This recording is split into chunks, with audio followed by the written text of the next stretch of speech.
Hello students, आज हम लोग जो देख रहे हैं दैट इज पॉलीसैकेराइड्स। साथ में न्यूक्लिक एसिड कंप्लीट करेंगे और सारे मोनोमर्स, मतलब हम लोगों ने प्रोटीन का बेसिक यूनिट एमिनो एसिड्स देखा है, न्यूक्लियोटाइड देखा है, डीएनए का बेसिक यूनिट, ग्लूकोज जो कि सेल्यूलोज का या शुगर का बेसिक यूनिट है, ये सब मोनोमर्स है, मतलब सिंगल। तो ये दोनों मोनोमर्स या फिर मॉलिक्यूल्स एक दूसरे से कौन से बॉन्ड से अटैच होते हैं वो भी हम लोग देखने वाले हैं। तो तीन चीजें देखेंगे, first polysaccharide, second nucleic acid and उसके बीच का बॉन्ड्स। ओके बेटा, पॉलीसैकेराइड मतलब क्या? Saccharide that is related to sugar. Okay, sugar के बहुत सारे मॉलिक्यूल्स की एक जो चेन होती है that is called the polysaccharide. ठीक है, ये जो पॉलीसैकेराइड है that is found in acid insoluble pools. मतलब क्या? ये जो हमें मिलेगा that is in acid insoluble pool. मतलब हम लोगों ने जो फिल्टर किया था चाय को, अगर हम लोगों ने फिल्टर किया तो नीचे जो मिला दैट इज फिल्ट्रेट। ठीक है, वो एसिड सॉल्युबल होता है। और चाय की पत्ती जो कि हमारे पास रह गई है that is called the acid insoluble pool. तो आपको जो पॉलीसैकेराइड के पैलेट्स मिलेंगे that is solid state, that is called the acid insoluble pool, जिसको मैं मैक्रोमोलेक्यूल्स भी बोल सकती हूँ। अब मैक्रोमोलेक्यूल्स मतलब क्या?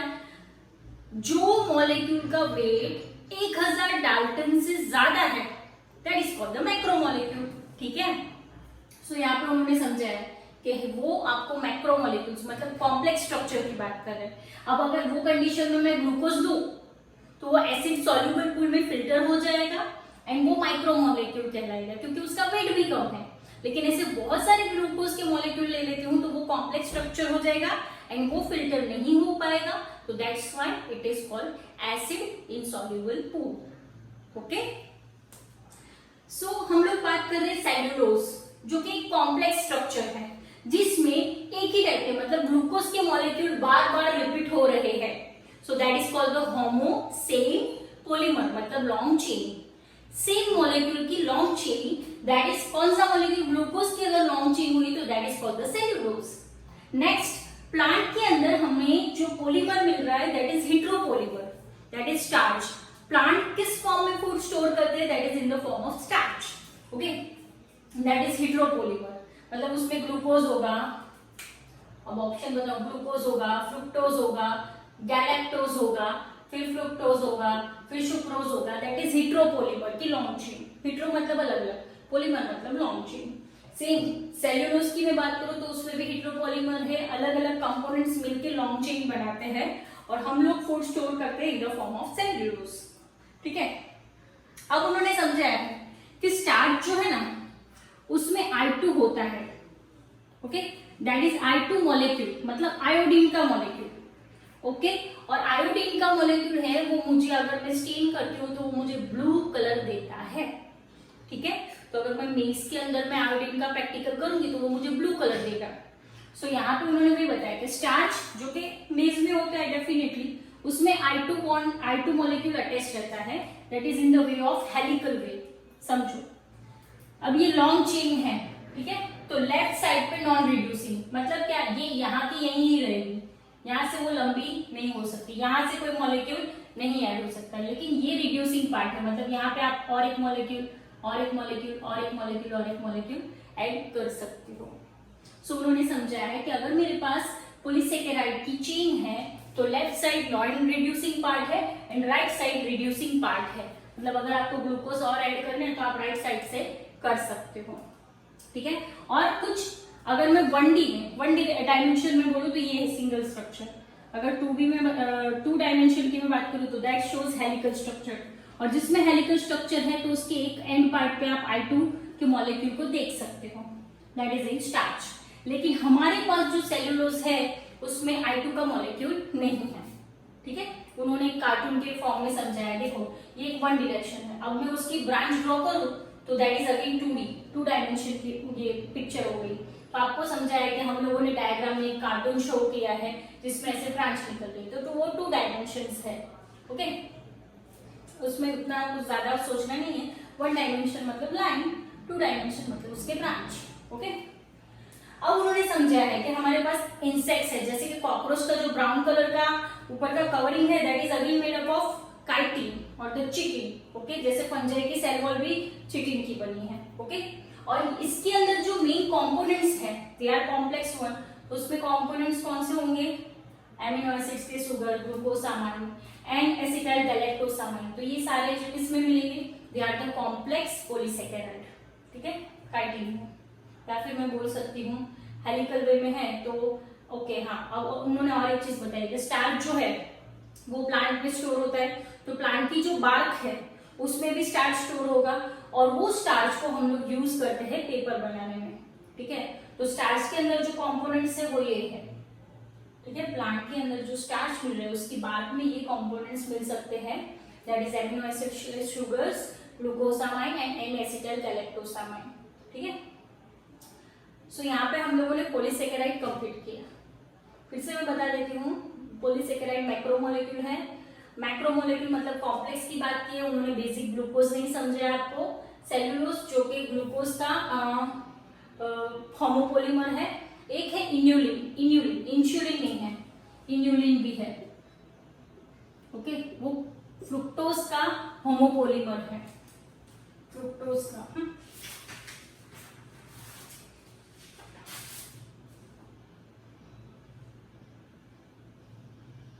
यस, फ्रुक्टोज का होमोपोलीमर है, ये भी याद रखना, फ्रुक्टोज का। ओके, फिर प्लांट में स्टार्च के फॉर्म में फूड स्टोर होता है, एनिमल में सेल्यूलोज के फॉर्म में। स्टार्च के अंदर आइटोमोलेक्यूल होता है, सेल्यूलोज में नहीं होता है। अर्थवर्म का जो काइटिन है दैट इज अगेन शुगर, मतलब अगर आप कॉकरोच को खाते हो तो दैट इज अगेन एक्सोस्केलेटन है, और उसमें से आपको एनर्जी मिल सकती है, दैट इज शुगर। ठीक है, नेक्स्ट हम लोग बात कर रहे हैं न्यूक्लिक एसिड की। What is nucleic acid?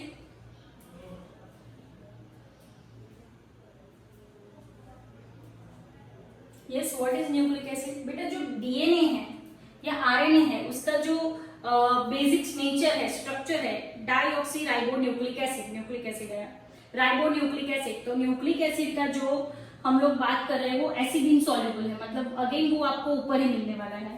और वो किसका बना है? पॉलीन्यूक्लियोटाइड का। ओके, न्यूक्लिक एसिड या डीएनए आरएनए का बेसिक यूनिट क्या है? पॉलीन्यूक्लियोटाइड, ये याद रखना है। ठीक है, अब उन्होंने समझा कि पॉलीन्यूक्लियोटाइड है, मतलब उसमें से मैंने न्यूक्लियोटाइड न्यूक्लियोटाइड न्यूक्लियोटाइड न्यूक्लियोटाइड ऐसी लंबी चेन बनी, तो वो आपका डीएनए या आरएनए होगा। उसमें से एक न्यूक्लियोटाइड का स्ट्रक्चर आपको समझाया है। तो न्यूक्लियोटाइड मतलब 3 का कॉम्बिनेशन, दैट इज हेटेरोसाइक्लिक। हमारे पास है नाइट्रोजन बेसिस। ओके, और नाइट्रोजन बेसिस में मेरे पास है प्यूरिन जो कि प्योर है, Ag, एंड पाइरिमिडिन वो होते हैं Tc। Okay, that is in DNA. Okay, ये हेटेरोसाइक्लिक मतलब क्या? साइक्लिकल स्ट्रक्चर है लाइक दिस। ठीक है, उसको मैं कुछ ऐसे ड्रॉ कर सकती हूँ। दोनों में नाइट्रोजन के नंबर्स अलग अलग हैं एंड स्ट्रक्चर भी उनका अलग अलग है, that's why it is called the heterocyclic. Purine में होता है एडेनाइन एंड ग्वानिन, पाइरिमिडिन में होता है thymine and cytosine in DNA. लेकिन अगर आप आरएनए का स्ट्रक्चर स्टडी कर रहे हो, आरएनए के स्ट्रक्चर की स्टडी कर रहे हो, तो यहाँ पे थायमिन की जगह पे यूरेसिल आ जाता है। ये एक यूनिक फीचर है। ओके, तो मैं आपको बोलूं कि डीएनए में से डीएनए कॉपी करो, समझो डीएनए में से डीएनए डबल स्ट्रैंड है। आप बोलोगे मैडम डीएनए में से डीएनए क्यों कॉपी करेंगे? डीएनए डबल स्ट्रैंडेड स्ट्रक्चर है। ठीक है, तो यहाँ पर मैं लिख रही हूँ ATGCAAT, ये कोड है हमारा। तो उसके ऑपोजिट में क्या आएगा? ए के सामने हमेशा क्या आता है? ए के सामने टी आता है, तो मैंने टी लिख दिया। टी के सामने क्या आएगा? ए आएगा। जी के सामने क्या आता है? सी। सी के सामने जी। ओके, फिर ए के सामने टी, टी और ए। ये डीएनए में से डीएनए बनाया। अब मैं आपको पूछूं कि डीएनए में से आप आरएनए बनाओ, तो आपको कुछ भी नहीं करना है। ए के सामने टी की जगह पे क्या लिख देना है? यू। ठीक है, तो मैं यहाँ पे लिख देती हूँ ए के सामने यू, टी के सामने तो ए ही आएगा, टी आया तो उसके सामने तो ए ही आने वाला है। टी के सामने ए, फिर जी के सामने तो सी, सी के सामने जी, फिर वापस ए के सामने टी की जगह पे क्या आएगा? You U A. सिंपल में बताऊं और कैसे कर सकते हो? डीएनए में से आपने दूसरा डीएनए कर दिया, अब जहां पे टी है ना उसकी जगह पे ए यू यू लगा दो, बस सिंपल। देखो यहाँ पे टी है, यहाँ पे यू, फिर ये 2 में U, बस बाकी सारी चीजें सेम। यहाँ तक क्लियर एवरीवन? वो बाद में हम लोग देखेंगे, 12th स्टैंडर्ड का टॉपिक है ये, जीके के लिए, ठीक है। नेक्स्ट हम लोग बात कर रहे हैं मोनोसेकेराइड्स, मतलब शुगर, सिंपल शुगर जो कि राइबोज होती है, 5 कार्बन वाली शुगर है, ठीक है। अब ये राइबोज के अंदर हमारे पास एक हाइड्रोक्सिल ग्रुप रहता है, ये दिमाग में फिट कर देना, ठीक है, एंड फॉस्फेट ग्रुप है। तो हमारे पास न्यूक्लियोटाइड में nitrogen bases, pentose sugar and phosphate group रहता है। यहाँ तक क्लियर? ओके। अब हम लोग बात कर रहे हैं बेटा कि पूरा जो ऑर्गेनिज्म है हमारा वो कैसे बना। तो फर्स्ट न्यूक्लियोटाइड ले लो आप, फिर पेप्टाइड बॉन्ड मतलब प्रोटीन ले लो, फिर आप शुगर ले लो, ठीक है, and fatty acid and glycerol, ये सारी चीजें मिक्स होगी तो अपना बॉडी बन जाएगा, that is protein, fat, carbohydrate and DNA और आरएनए, ठीक है। और उन्होंने समझाया है कि डीएनए मतलब डीएनए के अंदर डाइऑक्सी रिबोज शुगर होगी और आरएनए के अंदर सिर्फ रिबोज शुगर होगी, मतलब डीएनए में जो रिबोज शुगर होगी उसमें डाइऑक्सीजन एंड आरएनए में सिर्फ रिबोज होगी, रिबो न्यूक्लिक एसिड। डीएनए में डाइऑक्सी रिबो न्यूक्लिक एसिड होता है, ऐसी शुगर होती है, नाम है, ठीक है, on the basis of their oxygen, presence of oxygen. अब हम लोग बात कर रहे हैं कि इसके बॉन्ड्स कौन कौन से होते हैं। सिंपल है, 4 ही बॉन्ड्स याद रखने हैं। फर्स्ट हम लोग बात कर रहे हैं पॉलीसेकेराइड, ठीक है, या फिर मैं बात कर रही हूँ पॉलीसेकेराइड मतलब शुगर के हर एक मॉलिक्यूल के बीच में ये जो बॉन्ड है that is called the glycosidic bond, okay. Polysaccharide के बीच में ग्लाइकोसिलिक बॉन्ड होता है। सेकंड, पॉलीपेप्टाइड के बीच में पेप्टाइड बॉन्ड होता है, ठीक है। थर्ड, शुगर एंड फॉस्फेट के बीच में एस्टर बॉन्ड होता है, लेकिन ऐसे ester bond left and right side, दोनों साइड पे होते हैं, that's why it is called phosphodiester bond, 2 ester bond, okay. And next, adenine and thymine के बीच में double bond, guanine and cytosine के बीच में ट्रिपल बॉन्ड।